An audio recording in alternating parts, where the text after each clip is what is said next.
Hi, I'm Tyson Franklin, and welcome to this week's episode on Podiatry Marketing. And with me today is Jim McDannald. Jim, how are you doing this morning? Tyson, things are good. Things are good here in Canada. No, I'm happy to be chatting with you today. Every day above ground is a good day, someone told me once. Yeah, I love life. Life is just fun. I just really get a kick out of life. And especially even with COVID being a bit up and down and a little bit crazy, life is great. It's what you make of it. Yeah, I've got two small kids, and it's interesting to see the world through their eyes. I think sometimes when you're in your 20s and 30s and you're working hard and you're trying to make it for yourself and you want to be this big bad podiatrist and take over the world, it's helpful to be somebody's dad. Remember what it's like to be 4.5, 5 years old. There's nothing wrong. Every day that ends in Y is a good day, right? Now, I'm excited to chat with you today, and things are good here in Montreal. Yeah, and it's amazing that you can sit there when you complain about certain things, but I don't know, there's some kids that are going to grow up who at the moment will not know life other than with COVID. And the rest of us just look at, what life used to be like beforehand. Will it ever go back to normal? I think it's going to be whatever we make it. For sure. I think keeping a positive attitude, giving love and support to family, friends, and neighbors. We'll get this through this together, and there's brighter days ahead for sure. And I always say that it's also one of those things too. They say the cream rises to the top. The bastards in life stand out too. Just some people, I'll edit that out. Okay. So Jim, today we are talking about Google search ads.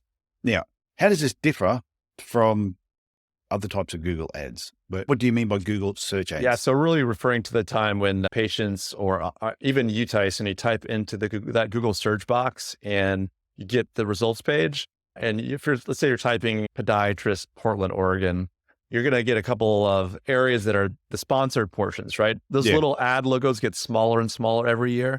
You can barely notice them anymore. They used to be very distinct. But at the very top of the search ads, you're going to see, or on the very top of search, you're going to see some advertising. And then also within the kind of map section, the local section, you might also see some advertising. And that's what we're going to be talking about today. And that's Google search ads. There's also different types of Google advertising, like display ads. Those are sometimes images on different websites. There's also YouTube advertising, but we'll touch on that stuff in a future episode. Yeah, I was hoping we're going to talk about YouTube ads at some time, but we won't talk about it now. Because when we talked about this particular subject, I went, we're going to talk about Google ads. Not Google ads, about YouTube advertising. You went, no. I went, okay. So search ads, what do we need to know? Sure. And can I ask you a question about it first? Yeah, for sure. I do have one question. One quick thing. Yeah. The reason why I'm not talking about YouTube ads, I want to make sure there's a future episode, right? I just don't want you to get to that YouTube search app, that advertising episode and be like, hey, it's been fun, but I got my YouTube ads podcast and I'm good. So I'm off now. I'm not going to listen anymore. Exactly. So with Google search ads, I was reading something years ago and was talking about the statistics of when people search for something, those ads come up. And it used to be a low percentage that people used to click on, but now more and more that percentage is going up. More people are clicking on them because Google is better at actually directing you to the right pages for what you're searching for. Yeah, I think it's a combination of that, and they've added more ads to the top and pushed down what I call what's called the organic results. The kind of free pages. Especially when you're on your phone, it obviously requires you to scroll down a lot further, either on your laptop or on your phone. I'm going to do it while you're talking. So it's much more convenient just to click the ad because it's right there on the top. You save as scroll. So I think that's probably that. And like I said, the kind of the lack of clear identification that they're ads. I think most people these days know they're ads, but just for convenience, it's there at the top. You don't have to search further down on the page. So that leads to more people clicking there than in the organic area. Okay. Yeah. I'm just doing a search now. I won't say which area you're searching for. And yeah. And a lot of it too has the map and everything there. So how does the Google search ads fit in with the map? Does that have any influence over it? Yeah. So basically when you type in certain words, right? If you type in, let's say the map's going to show up when you type in when Google recognizes something as a location. Like I say, Portland, Oregon, it's going to throw a map there. If I just say the word podiatrist, it probably won't, it might do in your local area because you can through your IP address on your computer or your phone or your GPS, it can tell where you're at. So it might show your location if you just type in podiatrist, but If you type in, for example, like plantar fasciitis, you're going to get a totally different looking results page Oh, true. than as if you were to type something more locally based. So yeah, you're going to have that top area of text ads, most likely. And then you're going to see maybe some ads occasionally in that map or that local section. I'm going to do the search right now while we're talking. Yeah, go right ahead. And no, you were spot on. It will pretty much have picked up from where I am. And I just went podiatrist and went straight to the local podiatrist in the area. I think, but nothing specific. What was interesting though, is when I before put podiatrist, location, and then it had a list of things after that, like bulk billing, discount. It had these other words afterwards, which people are obviously searching for. I think that's a really important point because like search intent is what Google is trying to nail, right? If they don't provide you a relevant ad or a relevant search result, you'll go to Bing or some other place. But they've gotten so good about surfacing, like reading 2 or 3 lines, words in the search box and really almost guessing what you want to see. So when there's the name of like podiatrist, Portland, Oregon, it's pretty obvious what you're looking for. And they're going to show you ads based off that and based off of what people are bidding for what they call keywords. Okay. It does make sense. So as you're typing things in, or as your patients are typing things in, is more important. It's not what we're searching for. It's what are our patients searching for. Right. Exactly. So if they've gone, why does my heel? And then all of a sudden Google's going to say, why does my heel hurt in the mornings, hurt when I walk on the beach? It's going to start. And then the person will scroll down and just click on that. No, exactly. And that's that intent is probably more like self-treatment or to understand what's happening to their foot initially, more of an informational search. While it can be okay for a clinic to show up on terms like that, and this is like the big push you'll hear with some different website providers or people that say, hey, let's write 5,000 blogs on heel pain or something.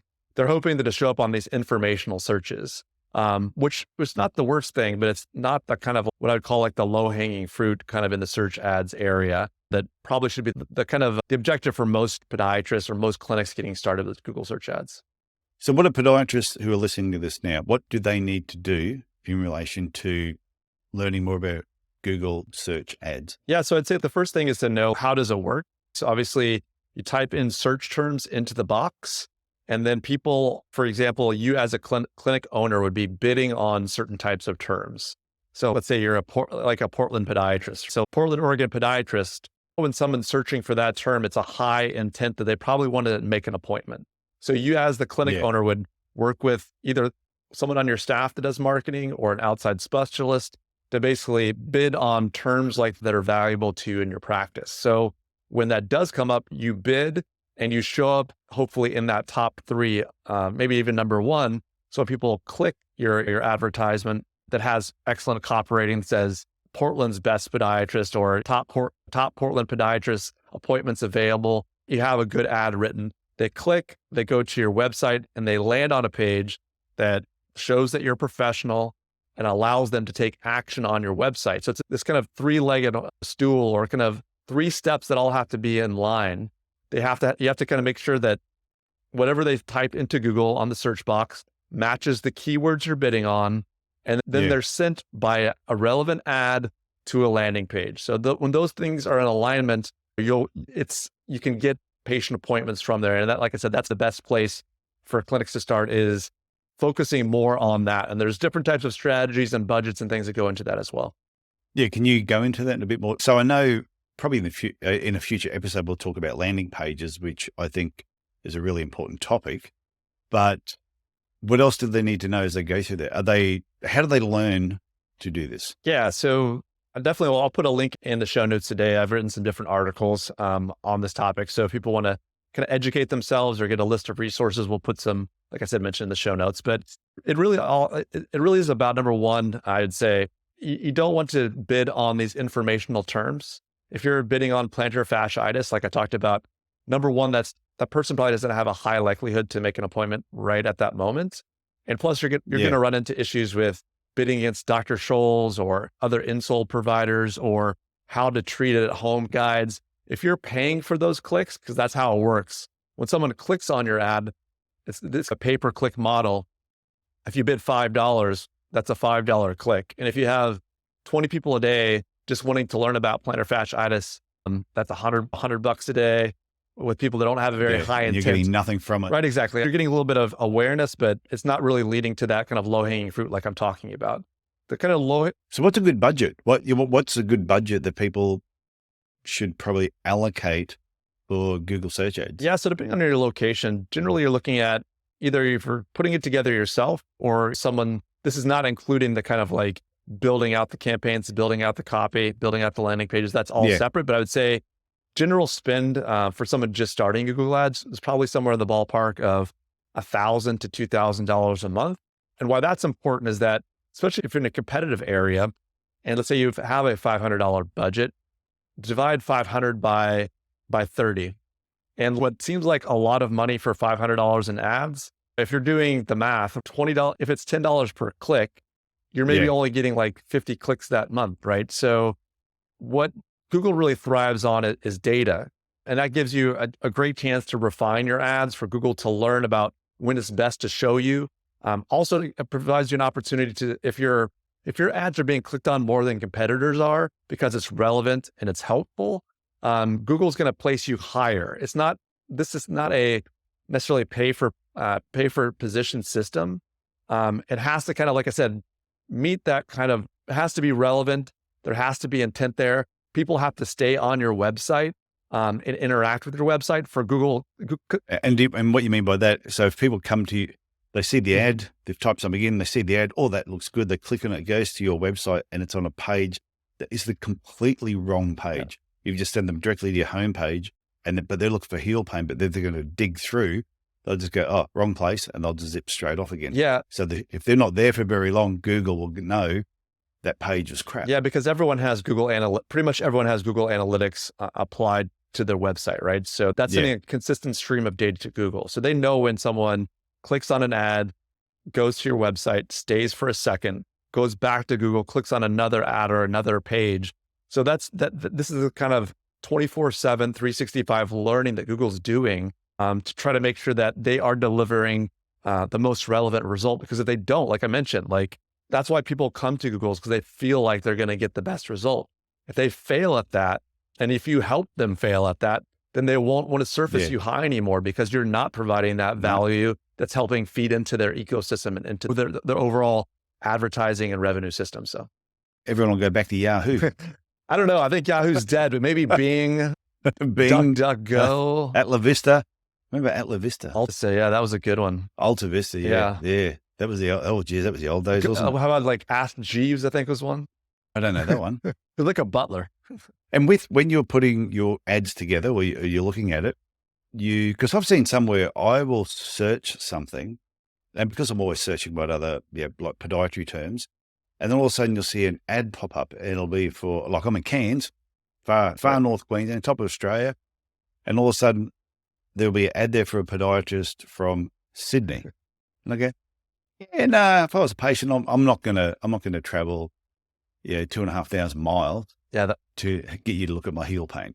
So have they stuffed something up there? Yeah, so that's either probably one of two issues. One, it's a podiatrist learning as they go and doesn't realize they can put like a geofence around the ad.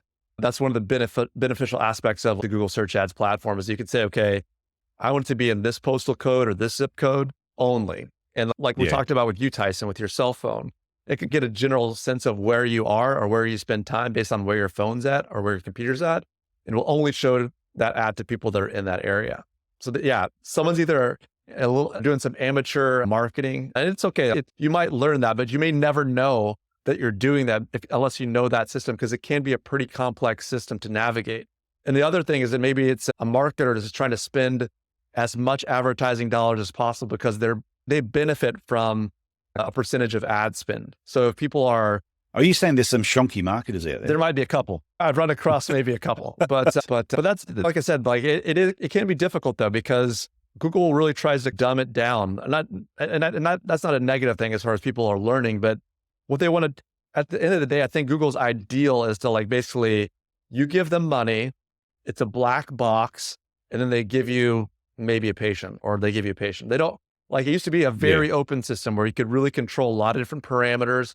It's almost like air traffic controlling, right? Like we're going to bid this much for this term and this location with these ads, and we're only going to show them at this time of day. to this age demographic. There's ways of really getting into the weeds with it, which most podiatrists don't need to do. But what happens is that if it's too dumbed down and Google's really trying to do these kind of, it's ironic because they call them smart ads or these kind of like very simplified ad platforms, they'll start advertising your business, your practice, your name, like around like topics that are not relevant to podiatry. They'll get views and maybe some clicks. But once again, it's not that patient looking to make that appointment today or tomorrow that could really benefit your practice. So when people are putting the Google search ads together, should they, and once it's running, should they also then be looking at the Google Analytics page for some form of results, or will Google give them separate results from the Google search ads once I've got it set up? Yeah. So as long as you have the kind of like professional view or the master view within Google Ads, you can see all that information there. I think it is important to know that there are campaigns that can be made that will boost both kind of the ads and the organic. And I'm happy to give that away. And that's usually what I would call the areas we serve type pages to build. So let's say I'm based in Chicago, Illinois. I'm a podiatrist, or actually I'm in the suburbs of Chicago, but there's 6 other suburbs near me where I'd like to draw patients from. Yeah. By creating, and we'll get into this in the future with a landing pages talk, but if I create 6 pages about podiatrists treating Naperville or podiatrists treating Rosemont, Illinois, and that's living on my website, and like the main call to action is to make an appointment. But if it's living, out in the open on my website, that's going to start showing up in that Google organic, but also it's a very relevant page to send people to, because that's something where people want to make that action. They want to make appointments. If you're advertising, making ad copy and creating Google search ads for that kind of what I call like the sweet spot or that low hanging fruit patient who wants to be seen sooner than later. Like I talked about, diagnoses and procedures are a little tougher with Google search ads because there is a lot of competition. So to make it like financially viable is a little bit harder. It can be done. You just have to be patient and really dial in with whoever you're working with to make sure that those ads you're not spending more in ads that you're getting back in procedures or patients. Yeah. And so that's where you've got to set your budget. You can learn to do it yourself or work with you. And one of the things I'm taking away from this is what you're saying is don't try and fight against the big guys. Yeah, like we just said, where there's a common term that the big companies are spending tens of thousands of dollars to get that term, you're going to blow through your budget really fast. Yeah, what you're going to see is people that, if you go into that diagnosis procedures thing, you're going to have a lot of competition right away. And there is potential there. But what you really want to start with is what are the things that are going to work the best and the quickest to get some momentum on Google? Because Google also has what's called like a quality score.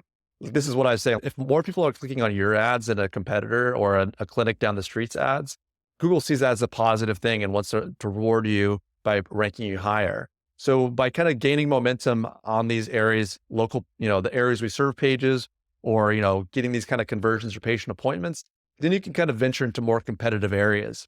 I think it is also important to know that what you do best, and like we talked about in previous shows, like the type of patients you want to go after to get your name. Because there is an awareness component to these text ads as well. That's tough to quantify sometimes. But what I see that sometimes happens that people, they try to do these, either they don't do these local pages, they try to go after big terms against big competitors. They don't have adequate budget. It's a combination of all these things. They have someone that's not necessarily doesn't know podiatry, doesn't know like where the quick wins are at.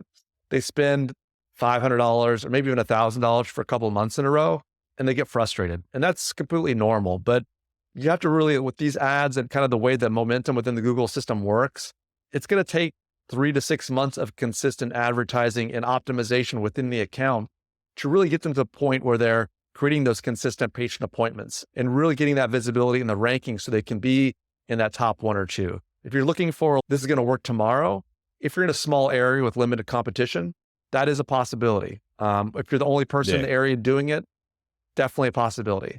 If you're in New York City, Chicago, San Francisco, or any place with a lot of podiatrists, it's going to be a gradual, progressive endeavor, which will pay off in the long term. But if you just see this as a quick, let's just do it for a month and see if it works kind of thing, you're going to be really disappointed. I think there's a really good point about the consistency. And even when it came to old school marketing, I know I'd be talking to a podiatrist, and previously in the last week's episode, I was talking about how I came up with an ad that whenever I ran it, ran really well. eventually give it a spell. And there were a couple of people I showed that ad to. I said, here, run with it. And they go, and I talked to them, mate, how'd it go? Oh, no, it didn't work. What do you mean it didn't work? No, it didn't work. I said, it couldn't have not worked. And it didn't work. I said, what? How many times did you run it? Yeah, I ran it last week and the week before. It didn't work. I'm like, oh, bloody hell.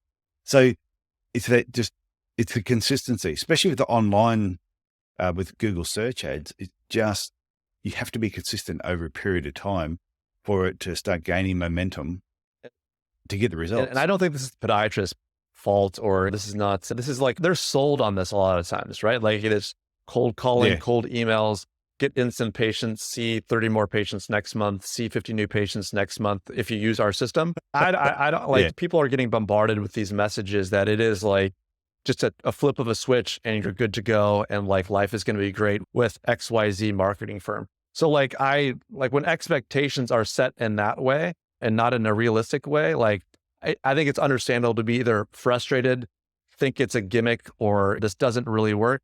You're set up to feel that way a lot of times because people want, some of these marketing agencies will lock people into a year contract. So you feel stuck and they're not necessarily thinking long-term and what's best interest of our peers and colleagues. When you have a reasonable time horizon and you're ready to go after those things, like I said, I'll leave some resources in the show notes today. Yeah, that'd be great. That will be beneficial to either learn on your own. Because you definitely, I think one of the things we're trying to do here on the show with Tyson is to really like help educate all of our peers and colleagues about what's all out there. I don't think every form of advertising or marketing is for every practice, but until you know what it is and how it works, it's easy to get jaded, to get the wool pulled over your eyes, because some of these things do sound pretty amazing. And honestly, I do feel like this Google search ads, it is a real thing. And it does work for a lot of people. Otherwise, people wouldn't continue to use it. But you just, depending on what your budget size is, where you practice, what other local people are running ads, you have to have a reasonable set of expectations going in order to form a plan that's going to benefit both yourself and your patients. No, I think that is a great way to actually finish up, Jim. It's, if like, when I do I'll go back, I'll edit that bit. Yeah. I think one of the things to take away from that, and I mentioned it in my marketing workshops, is just about, you've got to be in the game. You've got to be involved. If you just take all your marketing, hand it off to somebody else, and they can look after it, then you don't know if you're getting the wool pulled over your eyes. So I think it's great that you're prepared to give some resources so people can actually learn about this stuff. If they want to do it themselves, they can. But I think once you understand it and you're doing it, and then you think, okay, well, I don't have time to do it now. And then, especially in North America, it's handed over to you to then run with it or come and work with you earlier, but at least they understand what the game is. They're not just talking to you blindly. Yeah, just having a plan and some knowledge on the topic goes a long way. You'd be surprised. Oh, definitely. And I reckon after they've listened to this many episodes, people now should be getting really good at marketing. Doesn't mean you don't talk to Jim or come along to one of my workshops one day. But so, Jim, I think we've covered this topic pretty well. Anything else to finish up with? No, it's been a fun one, Tyson. I definitely think people should use our website. There's an area to leave some voicemails there on the website, so people should hit that up. If they have any specific question for us about any of the topics we've covered on podcasts so far, what they'd like to see in the future, it's a great opportunity to have your voice heard, whether on the podcast or read aloud by one of us. But we're looking forward to interacting with everyone that's been listening to the show so far. And I can't wait to see where this goes with you, Tyson. Yeah, that's great. And if you're really enjoying the show, please tell everybody, tell all your podiatry friends, and leave a review on Apple Podcasts or whatever podcast platform you listen to. So, Jim, I will talk again next week. Sounds great, Tyson.